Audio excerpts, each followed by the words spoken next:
One TV special report.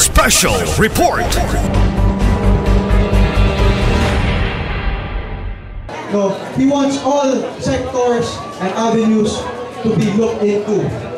And that is why, in his push to develop the sports and tourism industry in the province, we have this activity today that we saw us in the City Council of Osamis and the local government of Osamis, that we would be able to develop not just one but two sectors by having this tournament. Because of the province's holistic approach to development, there have been new concepts introduced, relatively new concepts introduced to our locality. This chess tournament we will have today is a development of this new concept of sports tourism, wherein we are able to hit two birds with one stone, two development thrusts with one stone. We are able to develop sports by providing an avenue for competitors and athletes to showcase their skills and to learn from their fellow competitors, to learn from the many different masters who are also in attendance and participating, and to develop the discipline and focus that is required in playing sports. That is why not only do we have this chess tournament, the second Governor Henry S. Waminal National Chess Tournament, as part of our Charter Day celebration. In line with our sports tourism agenda, Osamis City has also hosted the first ever Ascenso Osamis Regional Taekwondo Tournament last Saturday. And this coming Sunday, we will also be hosting our Ascenso Osamis first ever half marathon, where we will be hosting and welcoming, I think, more than 2,000 runners from throughout the country.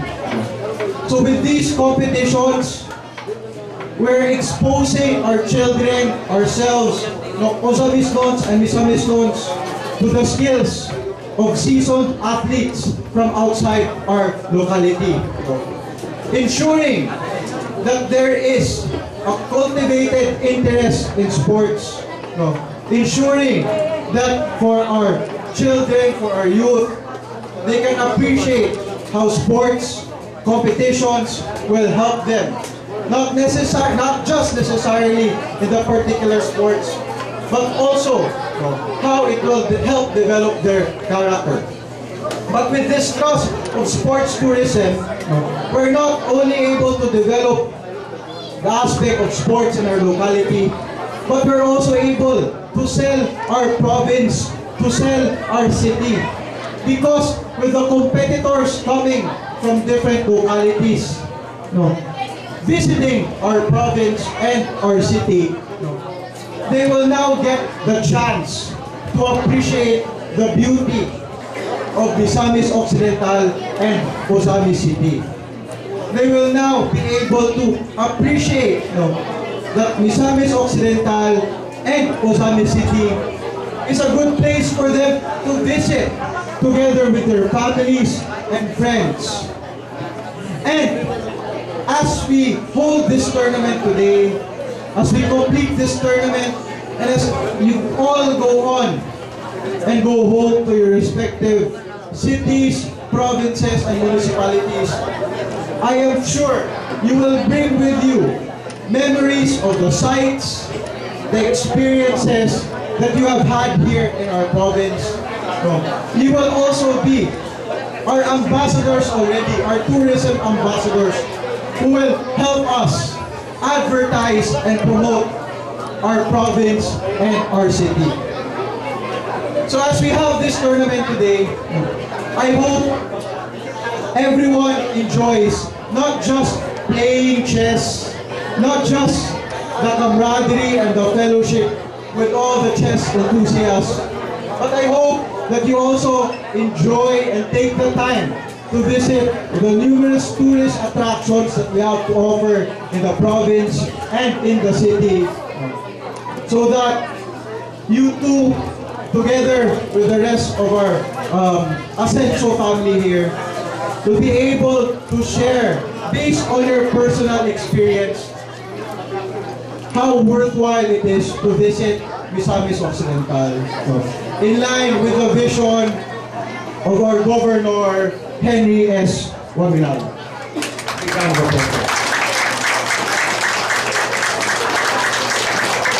So to all our visitors, to all our competitors, to the youngs, to the children, the elementary players, the high school players, and the participants of the Open Tournament, to reiterate, I hope you enjoy your stay here in our humble province and city.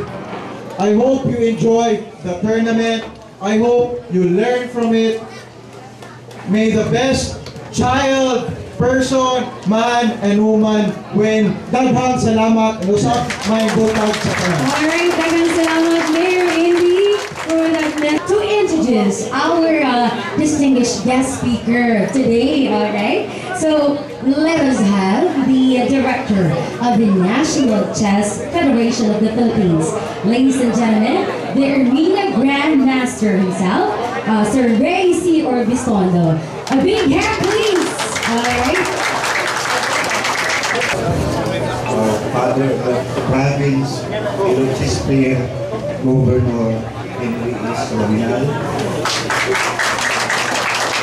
Also, the other sponsor,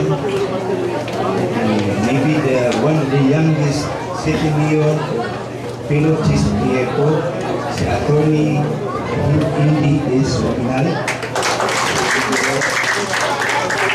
Of course, our sponsoring municipality of Clarin, Mayor Michael Roa, and although not here, also our sponsor, Congressman Sancho Fernando Lumina.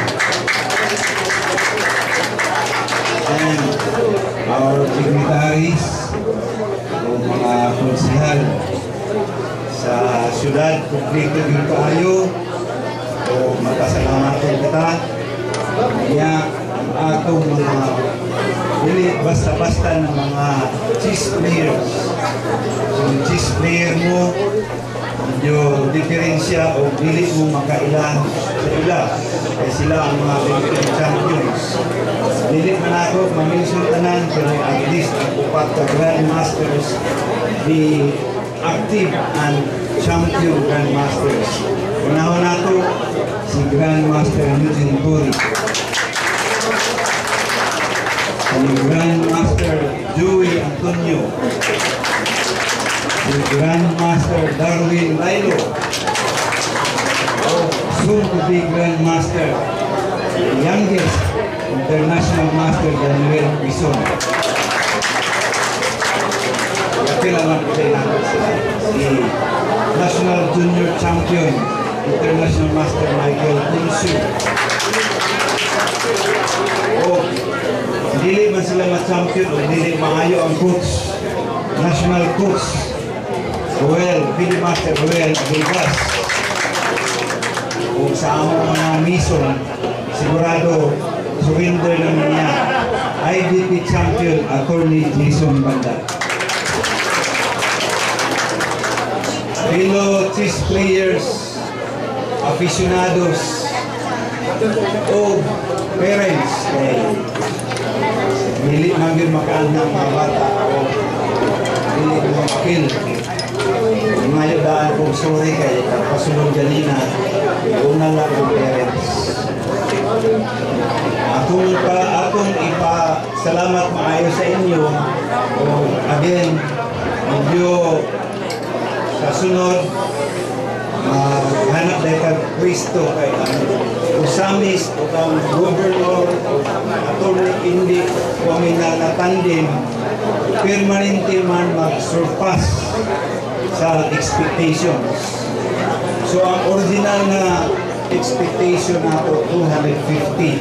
So good for 6th floor niya to accommodate sa mga lagyo allowance of 50, so 300. Karon 355 ang counting mo na ngayon sorry kay cut off lang ta diha sa 355. Makita ka lang ta sa November kay unlimited ang atong November. Okay ba? So, daghan kayong salamat. Labi na sa mga lagyo. So, hindi na akong ma-mention tanan, pero i-special lang ito uban. Atong anak sa City Administrator sa Surigao City, sila Pinoy, layo-layo kung Surigao City. Niya, ang sa Butuan, layo-layo. Ang sa Davao del Norte, layo-layo. Of course, sa Maramag, may Tarbalubot, Gayokod, South Cotabato, niya diri ang Pirinyan ng mga participants. Salamat sa inyong pagbalik-balik sa Buanga, Pagadian, Bicolo, Iligan, Misamis Oriental, o of course sa Cebu natin. Again, maayong buntag ug salamat sa tanan. My assignment is to introduce a person. Again, kung wala mo makaila, murag dugay mo nawala sa chess.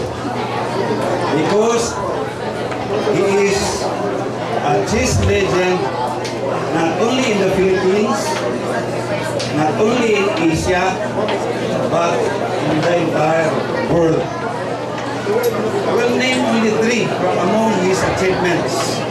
Number 1, the first Asia's Grandmaster.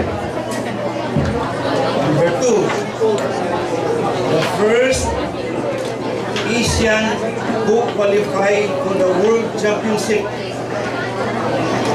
He played in the quarterfinals versus Sultan Ridley of Hungary. And mind you, if not for one game, he might beat the world champion Anatoly Karpov. We should have the first Filipino and Asian champion. Dugay na kontra sa uban. And number 3, the only Asian awarded in the World Chess Hall of Fame. Ulo lang. Kaupat ko na lang. Record holder in the number of times participation in the World Chess Olympiad.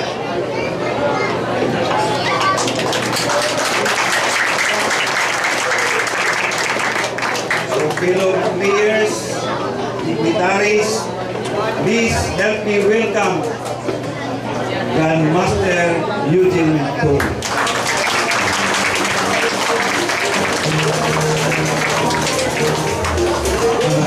Thank you very much,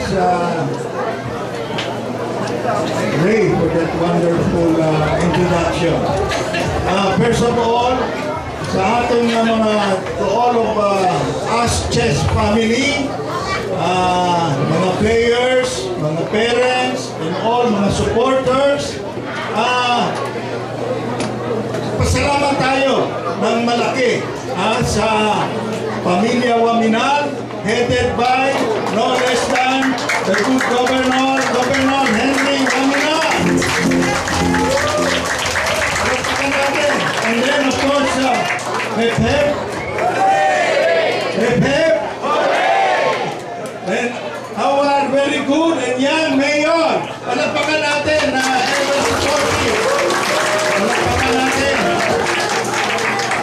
Hindi lang tandem, pati ang kanilang congressman, si Congressman Waminal din. Full of support. Thank you very much, Waminal family. Hindi lang actually sila. Very important yung suporta ng kanilang mga asawa. Kung hindi, walang approval ng asawa, hindi makakabigay ng full support. Palakpakan natin ang kanilang better half. Kasama na itong better half ko.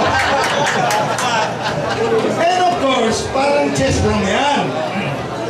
Kung ang mga pyesa hindi disorganized at hindi full ang support, mahirapan. Parang chess dito nakita ko kumpleto ang mga opisyales.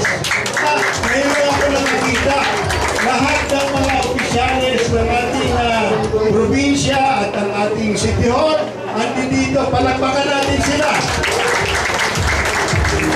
At marami pa dyan na mga opisyales na mention kanina. But of course, maski anong suporta naman ang ating mga yung opisyales, kung hindi kulang ang hindi maganda ang pagtanggap ng mga chess players, wala rin. Actually, ang mga chess players, yan yung mga piones kung sa chess. At nagiging epektibo lang mga opisyales kung maganda yung galaw ng mga piones. Maski anong galing ng opisyales, sa chess yan, kung may mga double pawn, tapos yung isang pawn natutulog, hindi effective, wala rin. Pero dito, pinapakita yung mga piones, mga players, kasama na yung mga parents dyan, very supportive kayo. Sobra-sobra na nga yung ang pag-participate ninyo. Hindi akalain na ganito karami. Kaya naman, sa November daw, inalagay na sa mas malaking lugar. So, palakpakan natin ang ating mga players, especially yung ating mga kabataan. Kasi sila yung future chess natin. Okay? O mga bata, palakpak kayo. Ngayon, napakagandang ehemplo kasi yung mga kabataan, and hopefully, ma-influence din nila ang ilang mga kabataan natin sa buong Pilipinas. Ang tawag na sa sports ay, ano yung isang tawag sa sports? Discipline. Di ba? Anong discipline mo? Yung iba, ano yan? Walking. Ako pala yung walking lang. Yung iba, swimming. Yung iba, kung ano-ano pa, sila mamuros. Ano naman? Mabilis na pagtakbo. Pero alam naman natin na dapat pinopromote natin ang ating physical and mental attributes. Ngayon, sa mental na sport, ang pinaka-the best talaga yung chess yan ang pinaka-well known. Yung ibang mental sport, hindi masyado Pero ang chess ang pinaka-popular. At sa atin, ito ang pinaka-popular.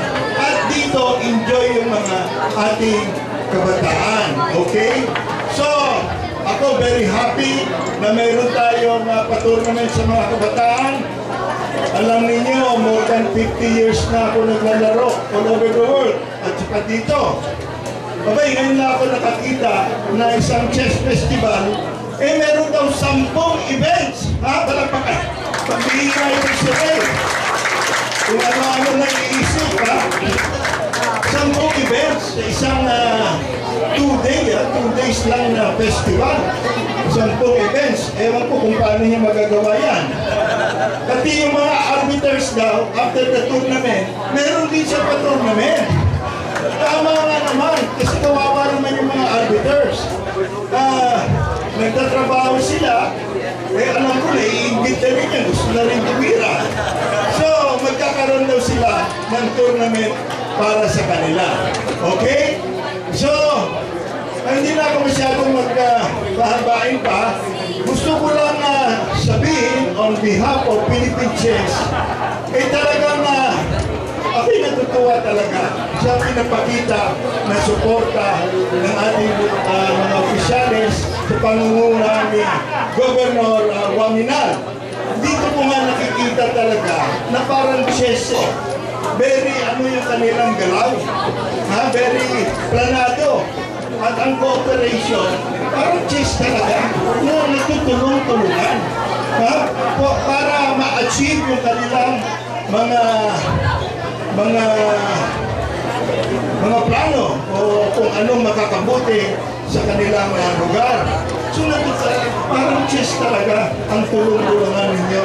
Kaya ako natutuwa dahil parati ko naman sinasabi sa ating mga players, i-apply naman natin sa buhay yung natutunan natin sa chess.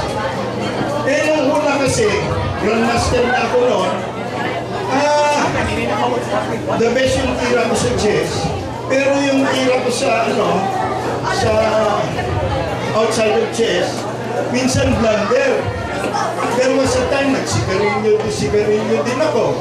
There was a time na painom-inom na sumobra. Masama talaga. Buti na lang, disiplinado ako ng asawa ko. Alam nyo, very important yung disiplinado kayo. Sabi nga, discipline. Di ba? Ang sports ay isang discipline. Kaya very important, merong nagdidisiplinado sa inyo. Kaya ako ay natutuwa dahil may nagdidisiplina sa akin. Sila Joey, meron din nagdidisiplina dyan. So very important talaga. Kaya nga ang tawag sa sports ay discipline. Kailangan disiplinado tayo.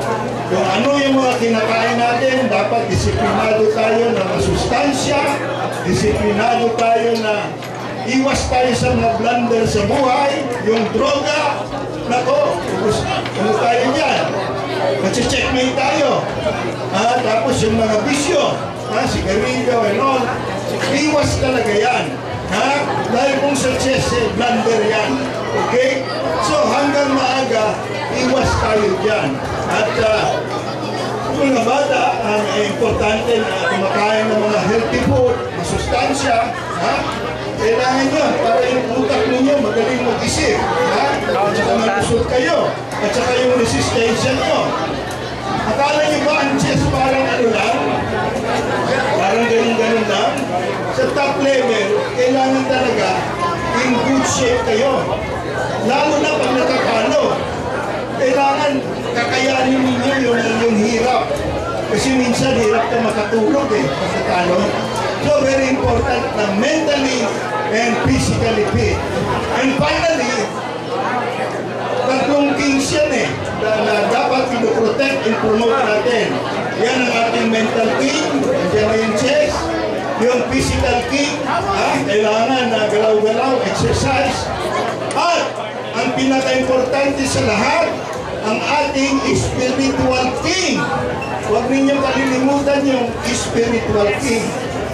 Kasi kahit na healthy kayo, magaling kayo mag-chess, magaling kayo mentally, doon naman kayo sa kasamaan o sa hindi maganda. Doon tayo, parang chess din kasi ang buhay Doon yung mga mababait o mabubuti, at doon sa kabila yung kasama o hindi kabutihan. So parang chess din yan Let us make sure na doon tayo sa good side. And ang magbibigay sa atin ng direksyon o guide ay walang iba kundi ang ating spiritual king. Okay? Tatlo yan. Mental king, physical king, and spiritual king. Mabuhay! Mabuhay! Alright, there you go, ladies and gentlemen. Our pride. Na-mention ko na yung parents daw Yes, the parents. Na-mention ko na kasi thank you sa mga parents kasi ang parents ko rin ang nagsuporta sa akin. If not for my parents, wala ako kasi misguided ako pag wala yung parents, okay? Siyempre yung parents ko wala na. Ngayon, ang nag-guide naman sa akin at nagdidisiplina itong ko, si Commander. Okay, thank you. Yes, alright. Of course, with the guidance of the parents here, and you and your wife, our grandmaster, alright? So we have here the prizes, for the elementary category. For the gold, you will be receiving a trophy plus 30,000 pesos. Wow, okay. And then for the silver, you will be receiving a medal and 15,000 pesos. Okay. Bronze, you'll be receiving a medal at the same time. 10,000 pesos. Ang galing. Okay. And of course, 4th place and 5th place, you will be receiving 5,000 and 3,000 respectively. And of course, walang talo, walang onats dito. Of course, aside from the opportunity given to you, you will be receiving a consolation. Okay, for the 6th and 10th place, you will be receiving 1,000 pesos. For the elementary pa lang yan. Okay? And how about for the high school category? Ayan na namin natin.